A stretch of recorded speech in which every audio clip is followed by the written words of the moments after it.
Mr. Buffett, in 1976, in your tribute to Benjamin Graham, you wrote, "Walter Lippmann spoke of men who plant trees that other men will sit under. Ben Graham was such a man. You're both such people. Could you share with us your 100-year vision for Berkshire?" It's a question to you both. Yeah, I would like to add one thing about Ben Graham. Ben Graham did all kinds of things for me, and he never expected one thing in return. I mean, just you name it, and he did it, and there wasn't any hidden, or a hint, I should say, of anything he expected in return. And I checked. Well, he wrote a book in 1949 that, in a sense, said to me in very persuasive terms that what I'd been spending the previous 8 or 9 years working at and loving was all wrong. And that book has been, I check it every now and then on Amazon to where it ranks. And Amazon ranks hundreds and hundreds and hundreds of thousands of books by sales. And Ben Graham's book has been up there like number 300 or 350 or something like that forever. And there isn't any book like it. I wrote HarperCollins a note the other day because they're bringing out another edition.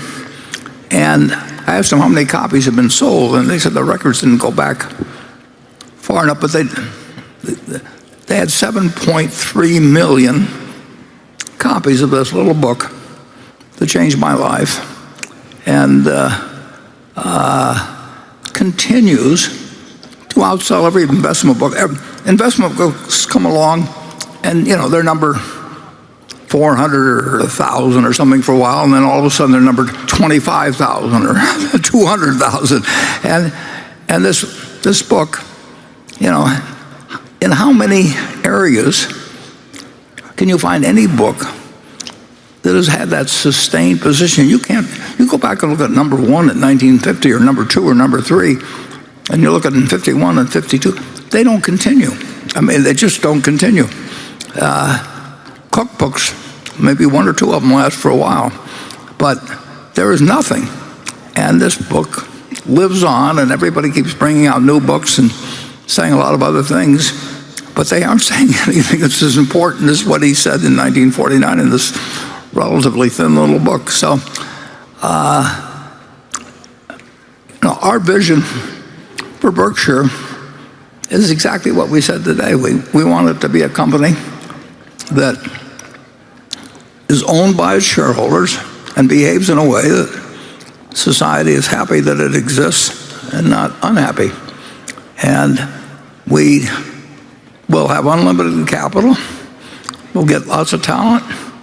And we've got a base that can't be beat. And there's no reason why it can't be perpetuated, just like Ben's book, and maybe be an example to other people. And if so, we'll be very happy. Charlie? Yeah, one of the really interesting things about Ben Graham, he was a really gifted teacher, a very honorable profession. And that is what has lasted.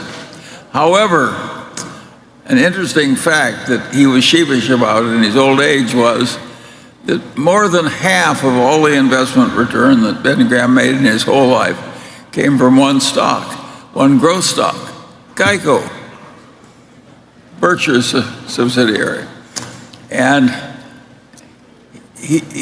at the time he operated, there were a lot of sort of lousy companies that were too cheap, and you could make a little money floating from one to another. But the big money he made was one growth stock. Buying one undervalued great company is a very good thing, as Berkshire has found out again and again and again.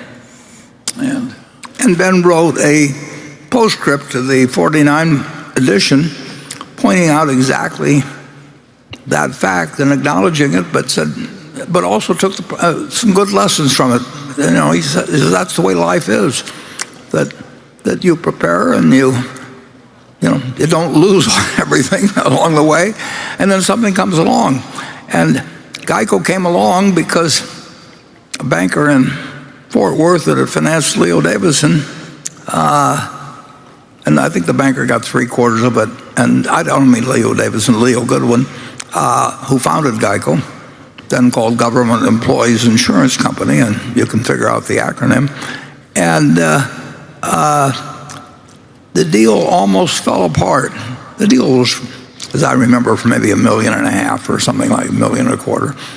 And it almost fell apart because of a difference of $25,000 in the net worth delivered. This is a business that's, worth tens of billions. I mean, but he pointed out the irony in that too. I mean, he was honest about. He was totally intellectually honest about the failings, but also the strengths of his approach, and that to some extent, Charlie and I have seen that in our lives. I mean, sort of the prepared mind, the willingness to act when you need to act, and the willingness to ignore it, every salesman in the world, and the imperative to ignore them, and it's one or two things that make the right decision. If you make the right decision on a spouse, I mean, you've won the game. And here's enormous important decision, and you got all the time. I mean, in the world, you got more time now than you used to have when I was a kid to make that decision. And I don't know whether a third or whatever percentage below that one. It is really interesting. The thing to do is just keep trying to think things through and not do too many stupid things, and sooner or later you have a Lollapalooza, as Charlie would say.